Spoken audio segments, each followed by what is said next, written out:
And I think that's one of those things where you can get starstruck occasionally, but when you see somebody just being genuine about who they are, and ultimately that's what I'm going to bring back to the barbecue community. Everybody seems to be just so genuine.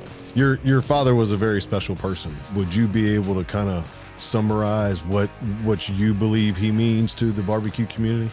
Sure. Well, he did not earn that nickname, the legend, for nothing. Obviously, it was for cooking prowess, but I think more than anything, the word generosity describes my dad. He really did believe that generosity is a recipe for success. You don't have to hate everybody else's barbecue to love mine. Right. Mm-hmm. Yeah. Right? Exactly. We all do things differently. You know, my barbecue is different than the guys next to me and so forth. And you know, it's not better or not worse. It's just different.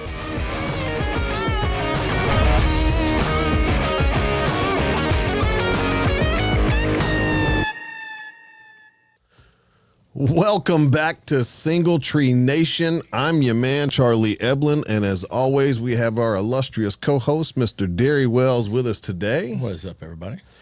Look, as always, we want to take a quick second and thank our primary sponsor, by Toast, for sponsoring our show and partnering with here and at the restaurant. Without them, we couldn't provide the undeniable hospitality that we do to become the Nike of barbecue. And I am absolutely stoked about our guest today, Derry. It is going to be an epic show. I just like her Instagram post. You just like her Instagram post. It is quality. No, I shouldn't say Thank just you. Like. Let me hang on. That's quality social media team. I haven't had her barbecue, but yes. So, did you know that Amy is from Murfreesboro? no. She is from Murfreesboro. Did you know that? No. Just said that. Well, welcome to the show, Amy. I am going to let you introduce yourself. Tell everybody who you are and what you do, and we can dive into the fact that you are actually from Murfreesboro.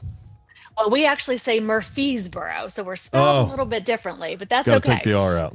That's Yes. Play on words. Well done. All right. We get that confusion all the time, but that's okay. I'm Amy Mills, owner of 17th Street BBQ, which is the barbecue restaurant that my dad, Mike Mills, also known as the legend in the world of barbecue, started 40 years ago. We're celebrating our 40th year all year this year, so that's been pretty Congratulations. exciting. That's outstanding. Thank you. That's a feat for sure. And in addition to 17th Street, we actually have 7 lines of business here. Most notably, starting in 2021, is the factory at 17th Street, where we pack our sauces and rubs and co-pack for other barbecue restaurants all over the country. That is outstanding. What made you start your own co-packing company? Well, that's a good question. I'm asking myself that a lot recently. Say, wait a minute.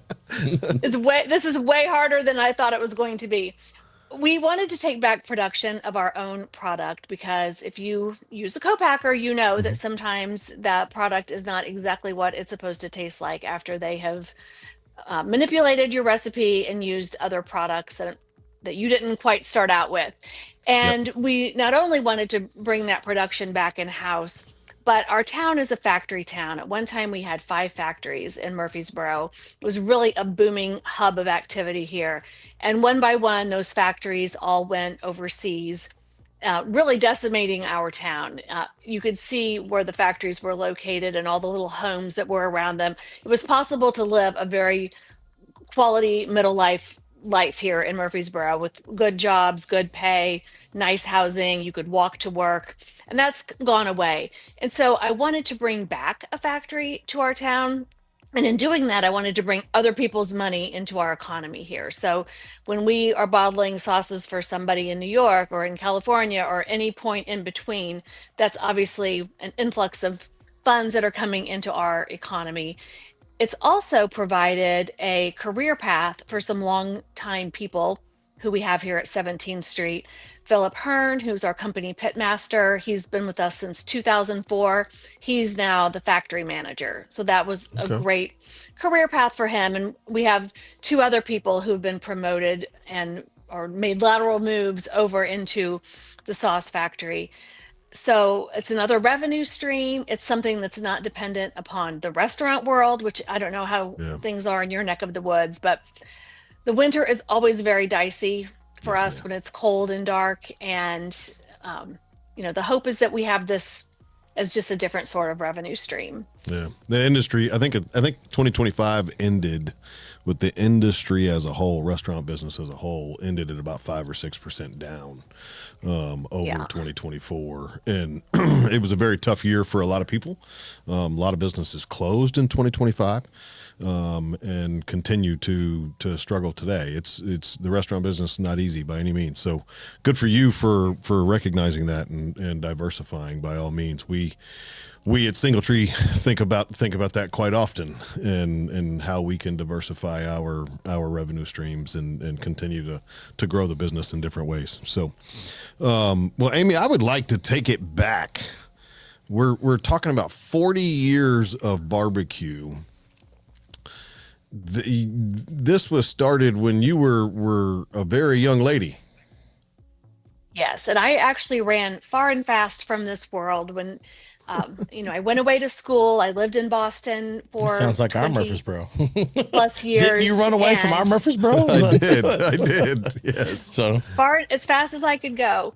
But I was actually, I'm drawn back into this world. And it's funny when I was actually remote before remote was a thing. So still living in Boston in 2000, I started doing work for my dad, and it would be things, create an ad, or I need this written, different things that were happening at that So time. before we get that far, what were you doing and what took you to Boston to begin with? School? Sure. No, I actually went to school in Missouri. I'm a journalism major. Okay. Always had advertising, marketing, PR jobs. And I moved to Boston with my now ex-husband and worked in a variety of industries, from financial services to retail and mail order, doing advertising, marketing, and PR for those companies. So I did all of the things that I did for other people. I just turned around and did all of that for 17th Street. Nice. Okay. So in 2000, you started doing odds and end things remotely for your dad. Right. Well, even before that, I would do little things here and there, but really ramping up more in 2000, because that was around the time that he started partnering with Danny Meyer to open Blue Smoke. And since I was in Boston and just 4 hours away, I could go back and forth to New York, and I would come back and forth to Southern Illinois when those chefs were coming here to learn and test and do different things. So that's really what brought me back in.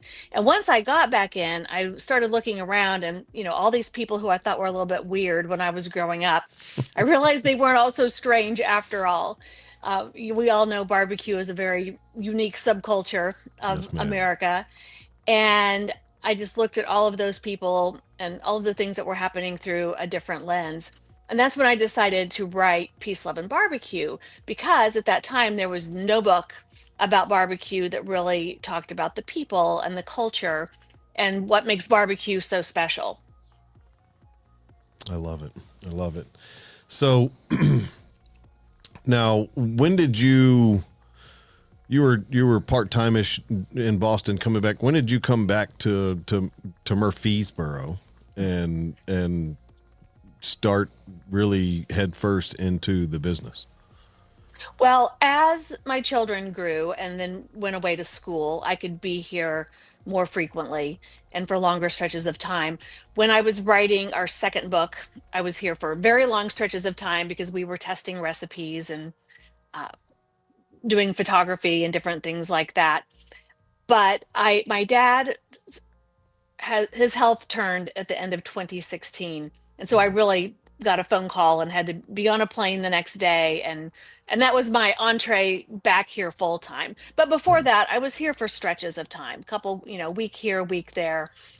So I was very involved. And if I wasn't coming here, I was meeting our team at some event all over the country where we were all, where we were gathering or where we were participating in an event or a festival, etc. So there was never a month that I wasn't here or somewhere in the country with 17th Street. I got it. I love that.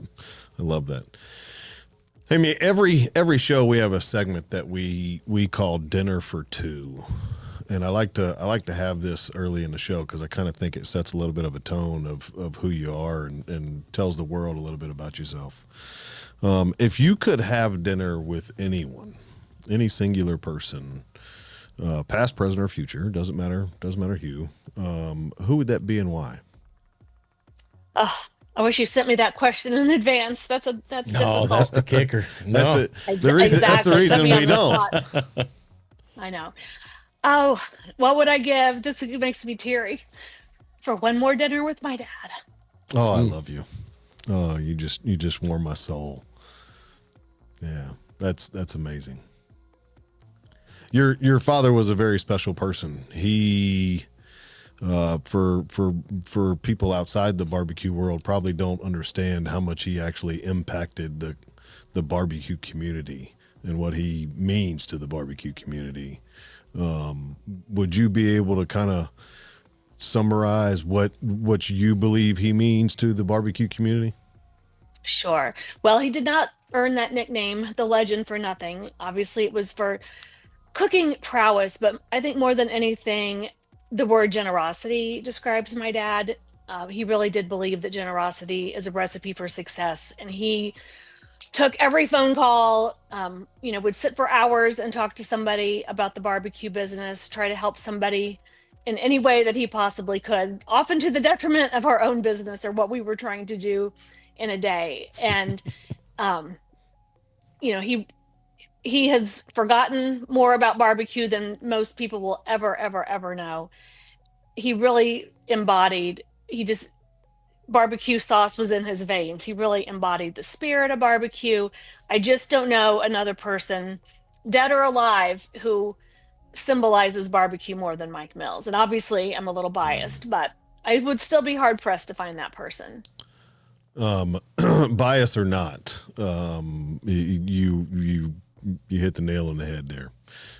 It's incredible. It's when you guys post every Sunday your Sunday sermons on all of your social medias, it really resonates with me. We do a thing every week on our show called the Friday Feel Good, and Derry is absolutely amazing with it. But you guys, where does that inspiration come from? I'm always in awe. Derry comes up with some amazing things, and we talk about them offline and on air as well. And it always hits me so hard. And I'm in awe of how people can come up with the things that they do. How do you draw your inspiration for those?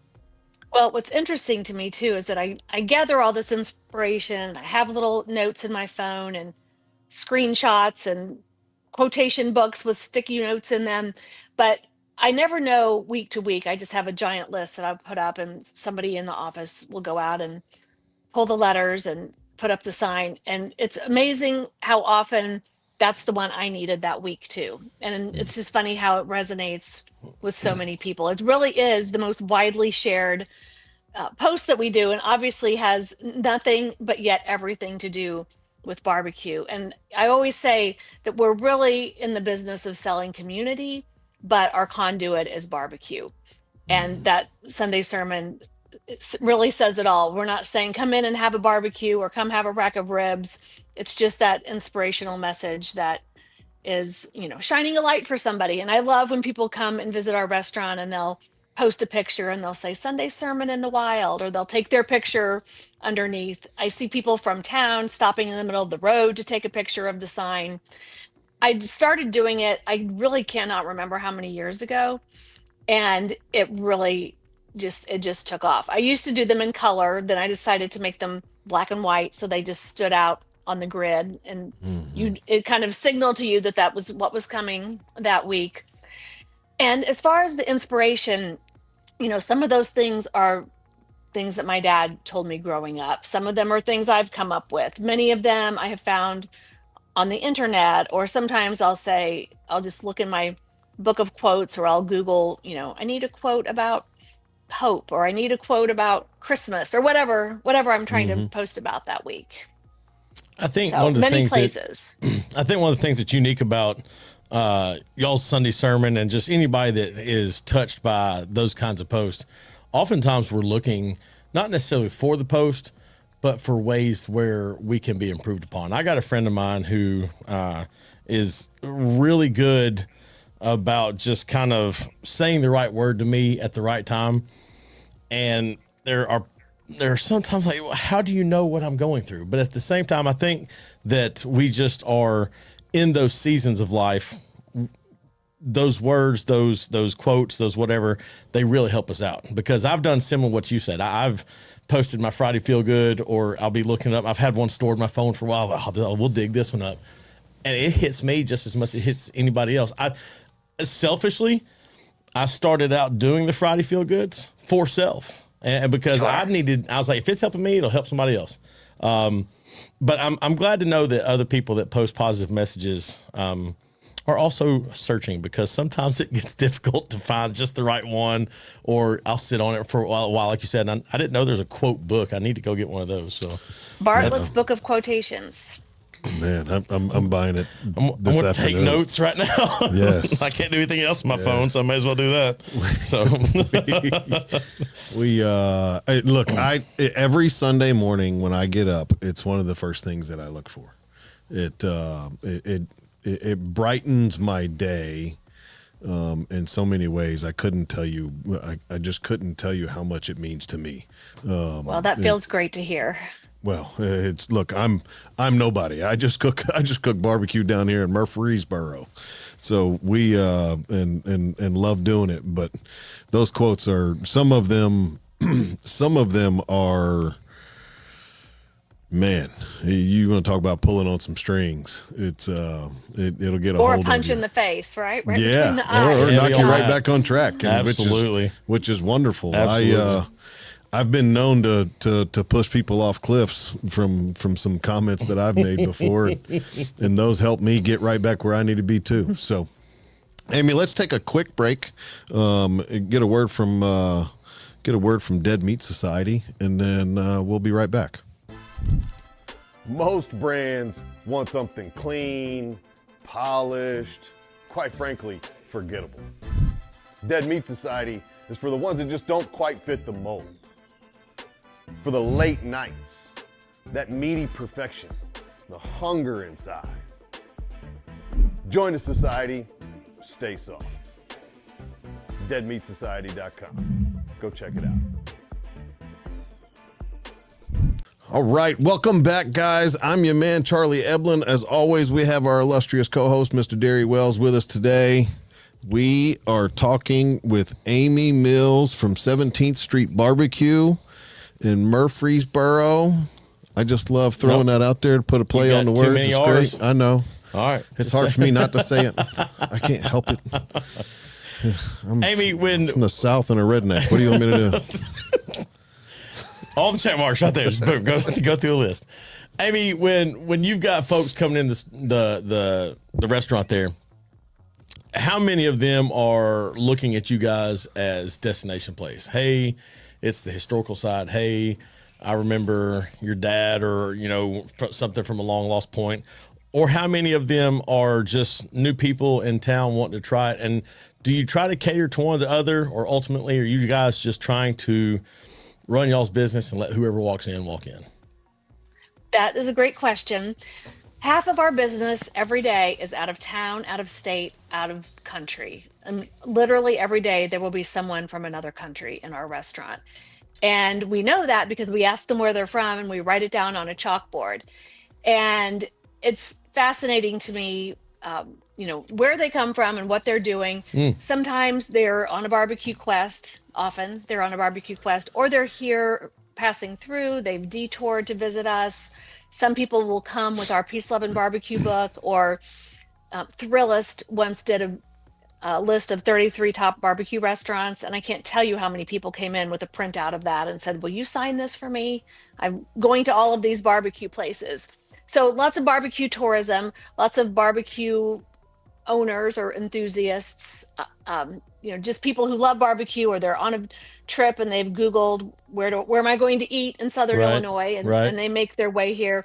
It could really be anything. It could be a variety of things, but then the other half is obviously very local. And by local, I mean not only Murfreesboro, but our region. Our town is only 7,000 people. So it's a very small universe here. And if we didn't have that influx of out of town, we would definitely not be as big as we are. Sure. And I say big, but yet we're just a tiny little restaurant on the corner. It's 100-year-old building. It's a joint. It's not, brand best spanking ones. new. Just the best Exactly. You ones. can never replicate it. But our local people are equally as important to us, because that's the culture and the fabric, and Yeah. they make the place feel alive. The people from out of town are coming in to have a seat at our table because they want that feeling. They want to feel like a local. They want to feel part of our community and part of our congregation. And so the two of those really mix and mingle. And my favorite thing is watching people sitting at the bar. We have this antique bar that may or may not have come from one of Al Capone's speakeasies in Chicago, but to see people, new people and local people sitting there and having conversations and just talking about the region, talking about barbecue, talking about anything, and just watching people make connections over barbecue is really special. I had I was once in a class, and the teacher of this class, and it was opened up to a general public kind of thing. He had a list of barbecue restaurants that everybody had mentioned that was their favorite restaurant collectively over all the years that he'd been doing this class. Texas, North Carolina, Missouri, probably the biggest places for listing this out. What shocked me was the amount of international barbecue places. And he had said that a lot of them are trying to mimic things that we do here in America. So when you said that you've got literally somebody from another country, Something is just happening about every day, here. Can you hear me? we can hear you great. We good? You back with us? We're good. Can you hear us, Amy?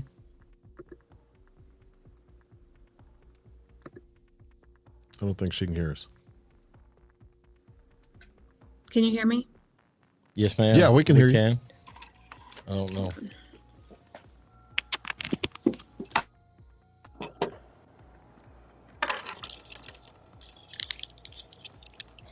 Bring in the backups.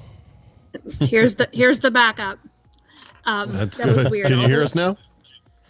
I can very loudly. Hang on. I got to go down a little bit. These have plenty of charge. They just started cutting in and out. And so I missed the whole thing that you said about, I heard the word international barbecue, and that's about it. Yeah, he just throughout that entire list, I was shocked to see the number of international barbecue places. Gosh.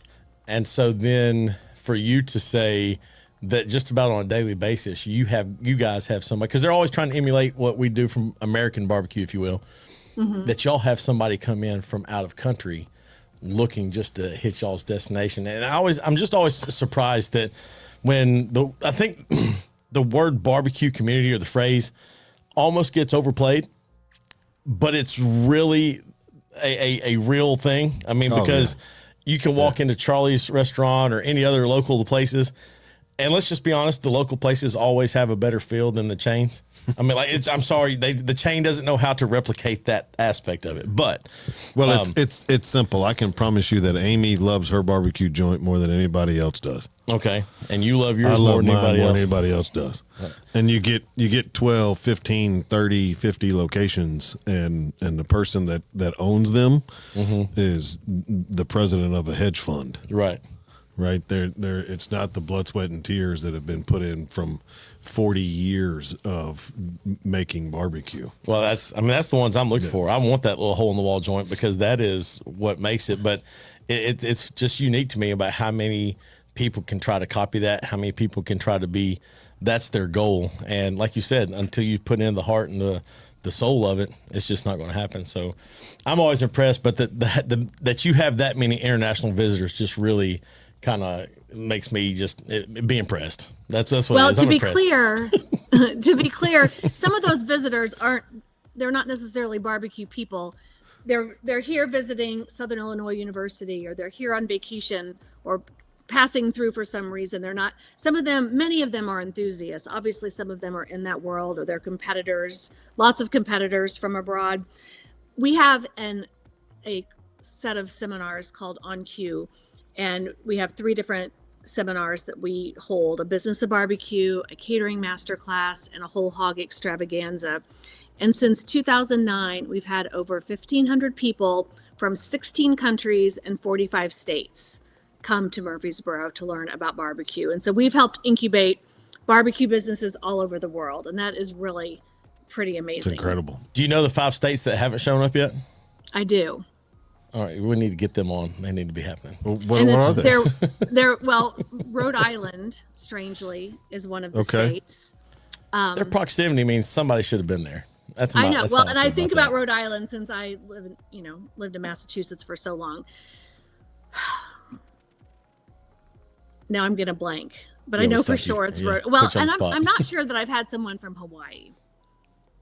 That's fair. I'll give you that one. I would give you that one. I'll give you Alaska. I'll give you Hawaii. Everybody else. My Alaska guy has come back so many times. He comes back and brings his managers. He probably gets the prize for attending, like, again and again and again, the most times of all the classes, bringing other people back. And his place is called Turn Again Armpit Barbecue, which maybe not. Armpit. So if you Google this, that is a region in Alaska, and it is like a bay area, and it probably looks like an armpit. And that's why it's called that. But yes, it's quite a funny name. And the locals love it.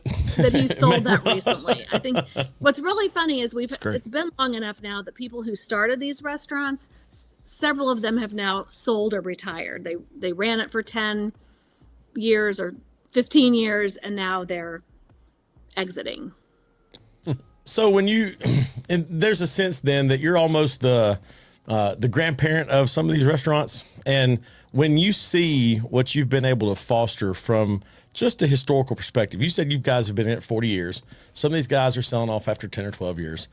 Where's that sense? I'm going to assume it's a sense of pride, but that sense of pride has got to be a balance with not letting your ego get big, because ultimately you can look around, like you literally have the names, you have the states of where these people have started their barbecue joints, that you kind of feel like, we're the grandparent of you guys because y'all learned it from us. And where does that keep the excitement going? Does it just kind of another notch in the belt, or is it like, we helped and keep right on going and don't give it much airtime?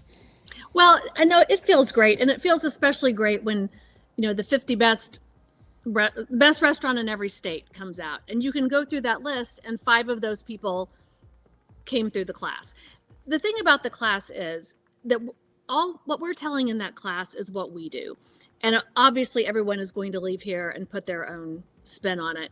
But the goal is to give somebody a leg up and to tell you, these are all the mistakes we made. So you're going to go off and make some different mistakes, but don't make the same mistake that we did. Some of the people are very seasoned. I've had, Texas barbecue families who've been in business 50 or more years come. And I'm a class junkie myself. So I know if I go to a seminar and I come home with 3 things that I've learned, I've totally paid for that seminar. So it's not that they're all brand new people. They're really at every stage of their barbecue career, because, one new idea or one new way of doing things could make you lots of money or save you lots of time and heartache. Yeah. It's, we had Mr. Kerry Bringle on the show from Peg Leg, and he's one of my favorite people in the barbecue world, because he is who he is and unapologetically about it. And what was the quote he said, Derry? You don't have to hate everybody else's barbecue to love mine. Right. Mm-hmm. Yeah. Right? Exactly. We all do things differently.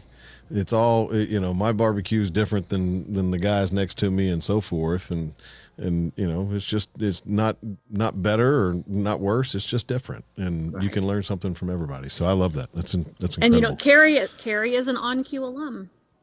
He is. Oh, He is. there you go, Yeah. man. He's the reason that I know you did those classes. Okay, and a great friend. So, yeah, He's a good fella. We love sure Kerry to is. death. He was one of our early kind of cutting our teeth guys that we had in the studio, and I remember just feeling like I was almost overwhelmed that day, but he put you so at ease, and then all of a sudden you're just talking, and it was no different than being in a restaurant or knowing somebody for a good long time. And I think that's one of those things where you can get starstruck occasionally, but when you see somebody just being genuine about who they are, and ultimately that's what I'm going to bring back to the barbecue community. Everybody seems to be just so genuine, so ready to be themselves, and just, here I am, take it or leave it. Love you. I'm not going, but then I always think, like, we just had Kevin Blutzo on, and here's the ultimate thing for me: just don't make bad barbecue. It doesn't have to be the best. Just don't make bad barbecue, and we all gonna get along fine. Like, it works out so well. And so, What did he say? He said the ribs were so dry you had to eat them in the rain. had to eat them in the rain. I wrote that quote down because that's fantastic. Yeah, So, it's pretty funny. oh Pretty man. funny. Now, I mean, you guys do a big competition as well, correct? we do. This past year was our 38th annual Praise of the Lard Murfreesboro Barbecue Cook-Off. So we're coming up on year 39 this year, which is pretty exciting. And I'm announcing it here first, although it might be out in the public before this airs. But we're going to be one of the qualifiers for the $1 million purse barbecue contest that's happening. My gosh, totally blanking on the name of it, but I'm sure you may have seen this being publicized. But there's going to be a contest. You have to qualify to get into the contest. It's an invitational, and the prize purse is $1 million. That is So we will be a amazing. qualifier for that. For the past few years, we have been selling out very quickly of our contest, and we've had a lot of very unhappy people. I have seen some fits, some tantrums thrown by some barbecue people that are surprising to me. But if you want to come to our contest, as soon as I get those applications up, people need to get in early. But that contest, my dad and a group of his friends started that contest as an economic driver. Our little town was drying up. A Walmart came to town. A mall came to a neighboring town. So all of the little mom and pop shops on our main street closed up. And they knew, again, that this is going to bring other people and their money to town. They'll stay in the hotel. They'll buy a tank of gas. They'll shop in our grocery stores. And it's grown and grown and grown. And so now we're a tri-sanctioned event. We do MBN, KCBS, and a steak contest all simultaneously, which is kind of crazy. The timetables are off a little bit. So you have to be good. You can't come in and just think you're going to coast on that timetable that you've usually set up for yourself, because they're staggered a little bit differently, because there'll be people who cook in both contests. So if you're going to cook ribs for KCBS, you might as well throw them in the MBN on that table too. But it's super exciting. People come from about 20 states. It's just Now, it's do you really do? Is super it special. a typical like KCBS Pro and backyard where you No like backyard. the Pro you cook? So it's all you cook all four pro. meats. Okay. And then if you're MBN, you're cooking. You can cook ribs, pork, or whole hog. So we might only have 9 hogs, 9 or 10 whole people who cook whole hog, but many more people who will cook ribs and butts. That's awesome. Yeah. So, how many teams do you accept into the competition?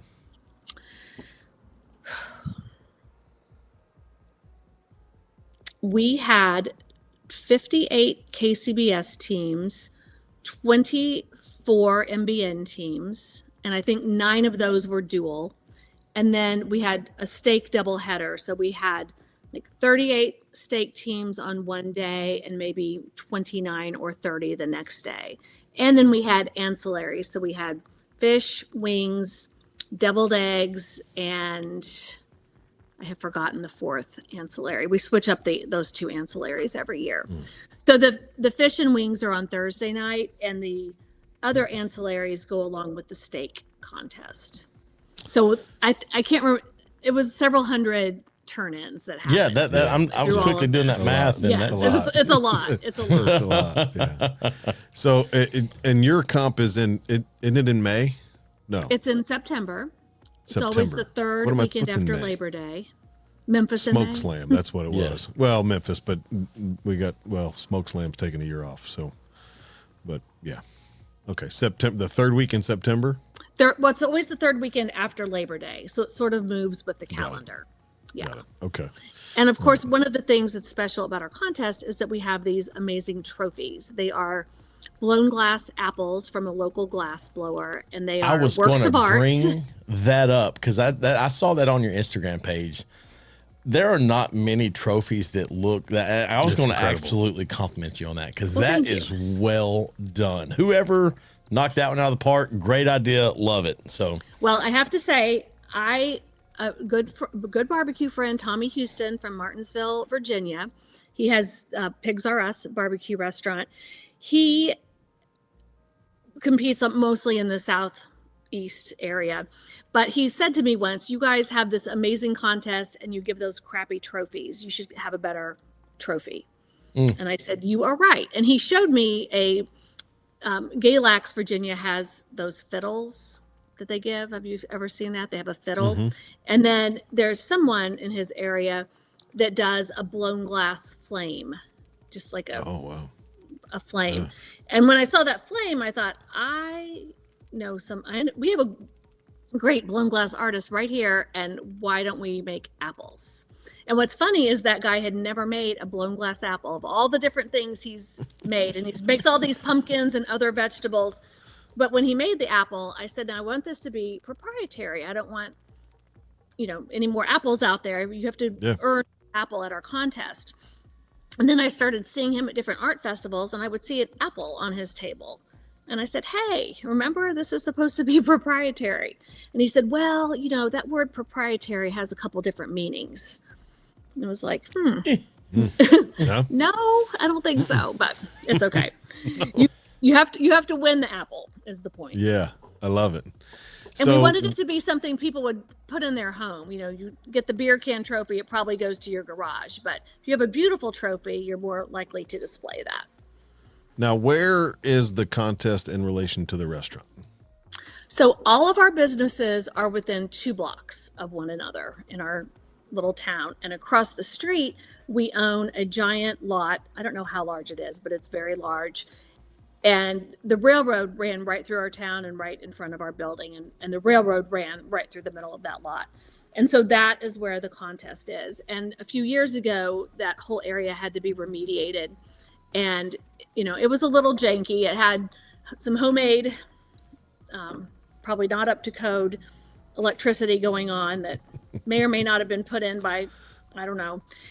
Anyway, all of that got dug up and redone. So we have beautiful light poles. We have buried electricity. We have new trees that have been planted. It's really nice. And then all around our building are our cook-off slots. So we have maybe 30 people in the back of our big warehouse. Right now I'm sitting in our warehouse facility. It's a 30,000 square foot building. We have 2 event rooms. We do our mail order operation out of this building. We have our catering kitchen. We run all of our concessions out of here, and we have offices, plus these event rooms. So the rooms are great because all the judging happens in the rooms. Nobody's sitting out in a tent, out in a field. It's air conditioned because it's still hot in September. But we have several events that are open to the public, and we're able to utilize the space for people to come in and enjoy some of our public events. So there is a drone photo on our page. I'll have to put that out again. That really just shows the scope of this contest and how people are just all over our property. Yeah, it's really I can cool. imagine. Yeah. I've done barbecue most of my life. Once I opened my own restaurant, people kept telling me I needed to go do competitions. I had never cooked in a barbecue competition up until 5 years ago. And I did my first one 5 years ago, and I thought I was a pretty good cook. You are a good cook. People told me all the time they love my brisket. It's great. Your ribs are amazing. That's right. we Is love that it. what you turned in that contest? And that's what I turned in. It's what I knew how to cook. It's what I turned in. You were And disappointed, weren't you? I was a smidge disappointed in how I turned out. And I have gotten better in my competition cooking. But I still have a lot to learn when it comes to competition barbecue, because it is not the same as Look, every cooking time in my restaurant. every time I pull a rack of ribs off my smoker, and I'm like, there's too much bone showing. That wouldn't work in a competition. Like, It is. It's perfect in my kitchen, but it would not be competition level. And It's crazy. I find just it's so unique that the competition side is so wildly varying compared to the restaurant side or even the backyard side. And that some of those judges, in their judge training, in there a coursework or a classification you go through, I'm just impressed by what goes into it. So, Well, it didn't always used to be this way. And I will say the ribs we serve at 17th Street are probably 80% the ribs that won Memphis in May and shattered all those records all of those times. They're very savory. They're sweet. They're a totally different rib. And when my dad went back to Memphis in May after taking an 18-year hiatus, we cooked in the ribs category, and we got 27th, and he was devastated. We went back the next year, and I said, we got to make them sweeter. It's more sugar. And we got 16th. And then we switched to the whole hog category and started getting top 10, because he said, I cannot do to a rack of ribs what is required to win. I just can't do it. So the flavor profile has changed so much, and that's just what is required to win. And those judging classes, they're not telling you what to look for, but America loves sugar, and you're taking that one bite and it's sweet, and they think, oh wow, this tastes so good. Yep. it's funny because I've really started, especially like what I do at home, I've backed way off on the sugar. Well, look, you were Derry's coming to his first competition with me in March. We are going to do Smoke on the Shores here in Nashville. It's one of the largest comps in the country. We'll have 100 and some odd pro teams, just KCBS. And it's tough. There's some good competition. There's some really good cooks that are there. And he's eaten a lot at my restaurant, so he knows what I cook like at work. But he'll be blown away at what we do at this comp, because it's a total different world for sure. So well, then if you're in Nashville, you should be coming up to Murfreesboro. You're 3 hours away from us. So you should put that contest on your calendar for September. It's funny you say that. I have done one comp every year for the last 5 years. A goal of mine was to try to get into yours this year.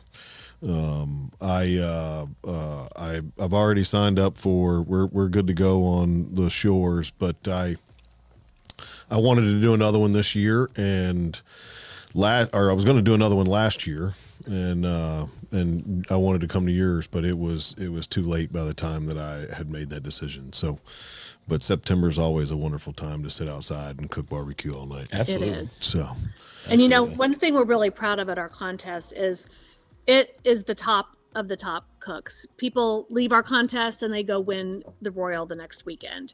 yeah. Darren Worth, who's won the Royal, the Rodeo, the Jack. Brian Dwyer left here a couple years ago. The barbecue bus went right up and won. Triple H, Reserve Grand, Janky Leg. Like, we have the top of the top cookers are right here in Murfreesboro. So it's a tough field. I had a guy when we were at Smoke on the Shores last year. He looked at me and asked me if I was coming to your comp last year, and I said I want to, but I hadn't made my decision yet. Yada yada yada. And he said, "Yeah, I don't know if I'm good enough to go compete with those guys." I'm like, "You're a good cook, man. Let you go up there, and you're not going to get better unless you compete against the best. Exactly. Right? You got to compete a bit against the guys that are doing it better than everybody else, and you'll continue to win. So, all right, we have a segment in our show, Amy, that we call Mac and Beans. It's a this or that segment. So as a barbecue enthusiast and owner and industry leader, when you go to another barbecue joint and you get your food, do you get the mac and beans, or do you get the mac and cheese, or the beans to go with it? The beans. The beans. That's not on the trend. I'm telling you, I'm about this close to going back over 2 years worth. We got to do it. And Well, talking to each so other. our beans are really special. They have 5 different kinds of beans and lots of spices and other things in them. And so if the beans are homemade, I always want the beans. If they're right out of the can, I don't love that. But if they're just, I just like the beans. Now, when you say homemade, do you mean raw beans and the bean is actually cooked, or out of the can and doctored is homemade? Well, out of the can and doctored. I mean, ours, we use canned beans. I'd be there's no shame in canned beans. Oh no, I use canned beans. I love them. But we add a lot of things to the beans. Yes. So it's not just the canned bean. That's what we're being clear about. But there are people who just get a can of pork and beans and that's their bean. And that's what I don't like. You start with a base. This is true. Right. Everything's got to have a base. Yeah. Exactly. And you build. Yeah. So exactly. That's what it's about. Yeah. I like mac and cheese just fine, but I'm gonna go more traditional. I like it. I'm a bean guy too. I love my beans. You got to have a good bean. Y'all's beans are phenomenal. So. You've seen me rave over your beans. So if you were going to choose restaurant barbecue or competition barbecue, as someone that's grown up in this business, what would you prefer to go cook, and then what would you prefer to go eat? Well, I would prefer to eat restaurant barbecue. I would prefer to cook restaurant barbecue in a competition if it would win, but we all know that it's not going to. It's I find sometimes it's like you said earlier, the ribs are too sweet. It has too much of a punch, or it's too savory. It just has that one bite is just a little extra. Well, I will. My theory is that I'm going to put a lot of this on Rod Gray, whom is a friend, and I admire him tremendously. He's the the president of KCBS right now, but he was the hottest team on the circuit for a long time, and he started teaching classes. And he told everybody how he did those ribs, and he told them the sauce, the rub, the method, and everyone started doing that. And the people who went to his classes started winning. And so you'll see now that even regionally, I don't find that there's a whole lot of regional difference in barbecue. I've eaten a lot of barbecue in New England. I've been to a lot of contests and have a lot of competition friends in the Boston area. Their barbecue tastes to me the same as it does. There might be a slight, somebody uses a little bit of a different rub, but barbecue contest cooking has become pretty homogenous. And there's going to be that person, especially people who are trained chefs, who are going to come and say, I'm going to really show them what this is supposed to taste like. And they are always very disappointed, because that's just not what's going to win. It's a sport and it's a game, and you just have to, if you want to win, you have to play the game and play by those rules. Yeah. As somebody that has won some very high level competitions in your family, what's the secret to winning the big competition? What's your, if you got one word of advice, what is it? Well, I'm not the one who won those. Let's be very clear. That was definitely not me. I was part of the later years, but my dad would tell you it's right here. It's your heart. And you can really taste food that has some love in it. You can there's technical food, and then there's food that's cooked with love. So I think you have to be lucky and you have to be good. Yeah, that's about as I'm as out. good as I'm it not gets. very lucky. So that's Yeah. You know, you're cooking, you're really on a table, you're competing against 6 people or 5 other people on your table, right? You're not, Yeah. although only 6 people are tasting your food. So that's who you're cooking for.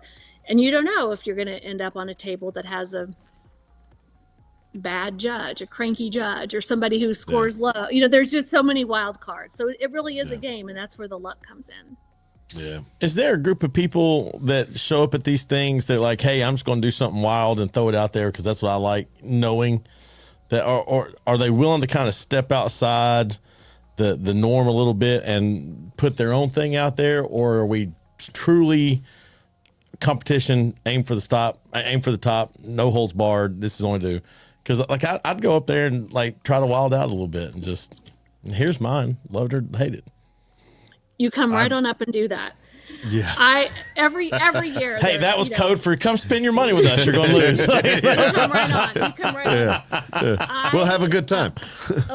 I'll be sharing this, so I don't know if I'm going to say the right or wrong thing. Some of my friends who I'm going to talk about here are going to listen to this, but I'll give you 2 examples. One of them is my personal trainer here, and he started cooking in his first year. He made his food, and he's not doing that anymore.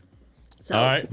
he didn't do very well. Question answered. I have a group of friends who are the highest of high level New York City chefs who, you know, I mean, the very best restaurants, the very best chefs I've ever dealt with in my life. And they have cooked for years at Memphis in May, and they didn't do very well. But when they played the game a couple years ago, they did really well. So, yeah, I typically have found in the comps that I've done, and I'm not a very experienced competition cook by any means, but the ones that I've done, I have found the guys that they just had the best cook. Whether they got lucky and you know thought they overcooked it and it just the wind blew the right way for them or whatever it was, they just landed on the right table and they got the right stuff. Exactly. You know, I mean, it is what it is sometimes, and sometimes you get lucky, sometimes you don't. And, you know, I've had judges doing their masterclass training with me in 2 of my cooks and told me that one particular protein was the best they've ever eaten, and we scored worse in that category than we did any other. So, you know, it's what are you going to do? You know, we hit the wrong table at the right time. So it is what it is, right? It's often the accidents and the cooks that you think are the worst almost always score the best. Always. Yeah. I love it. If you overthink it sometimes, that's the bad thing when you're overthinking it. For sure. Well, let's shift gears real quick. Amy, we've really kind of driven home the competition side of barbecue. I've enjoyed that though, because I don't often get to hear that. Everything I always hear is the restaurant side. Yeah. And that's fun, not only from a competitor standpoint, but as a host of an event. Like she's really, that's been a fun conversation. I could only imagine the team that you put together for that competition weekend has got to be, the logistics of that are fun. I would love to. We need to drink a beer and talk about that one day. Are over the top, and I will tell you the reason we're still at it 39 years later is because we took it over as a company. So when most of these contests are run by committees, and it might be the JCs are going to have a barbecue cook-off, and then the leadership changes and the people age out, or you know, they're just not interested in that anymore because it's a tremendous amount of work. And so that you'll see a contest build up and then all of a sudden it goes away. But that's kind of what happened here. And we took it over as a company because we didn't want this to die. And the original committee didn't want to do it anymore. And so, I mean, it's only gotten bigger and better. We just keep adding more. But the downside is that all the people who run this are on our payroll. So it becomes a very expensive week. September does not look great on our P&L with all of the hours that people put in. And we also do have a ton of local volunteers who come and help. But, you know, we're starting to work on it right now. And we work on it all year. And there are just not lot of organizations who have the bandwidth for that.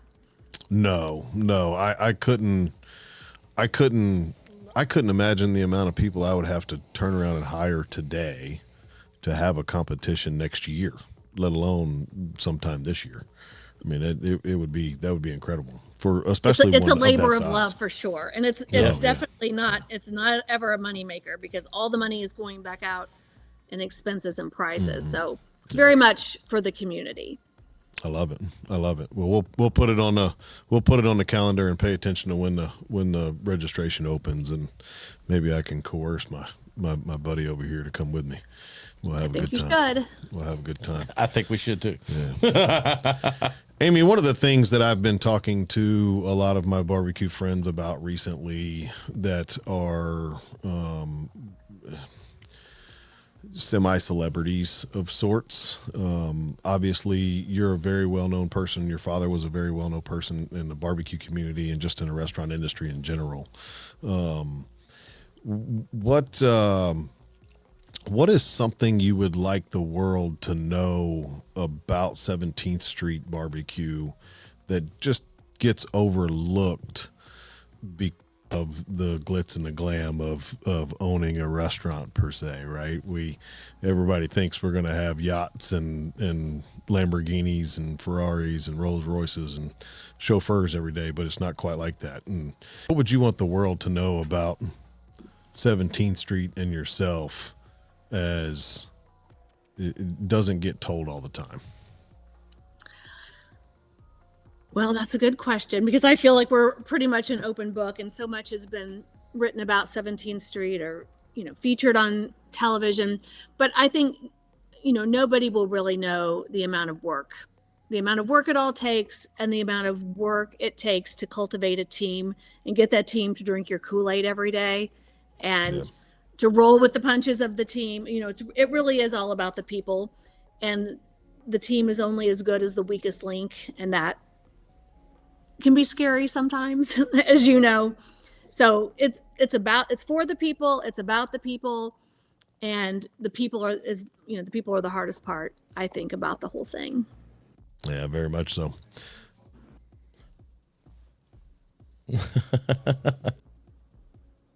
Well, Amy, we very much appreciate you being with us this week and just imparting some wisdom for us on what it's like to run a 40-year-old restaurant, but also the competitions and just the labor of love that does go into that. And we appreciate it. And each week we do a segment called Friday Feel Good. And I was wise enough to go steal one of your former Sunday sermons. Don't let the good stuff go unsaid. Make sure you're cheering those on around you. And when you've got good in your life, share that with those around you. You know what to do. Find somebody tell them you love them. Amy, we appreciate you very much for taking some time to come hang out with us today. It has been an absolute pleasure to get to know a little bit about you and the backstory with 17th Street. Your father was an absolute legend in the barbecue community. Please never forget that. Know that he impacted the world in everything that he did and is still doing so today. We appreciate you coming on the show. How can people find 17th Street, get a hold of 17th Street for catering, social medias, all the things? Well, we are on all the platforms at 17th Street BBQ, and our website is 17bbq.com. So we're very easy to find. I absolutely love that. Praise the Lord. Praise the Lord. Look, my wife is not a barbecue person. Like, she's not. I told her that. She loved it. Like, that was the one that hooked her in. It's amazing. It's amazing. Well, thank you so much. It's really a pleasure. It's always fun to meet people behind their Instagram handle, and I haven't been disappointed yet. The barbecue world especially is filled with the most unique, special, caring people, and I love that you are educating people through your podcast and spreading the love. We're trying real hard. Amy, thank you again for joining us. Guys, you know what to do. If you want to get involved with the show, please feel free to reach out to me at charlie@singletreebbq.com. You can call me at 615-307-0120. Please make sure that you like and share the channel on YouTube. We air every Saturday and Sunday morning on 94.9 ESPN radio. And until next time, guys, we'll see you then. Y'all be good.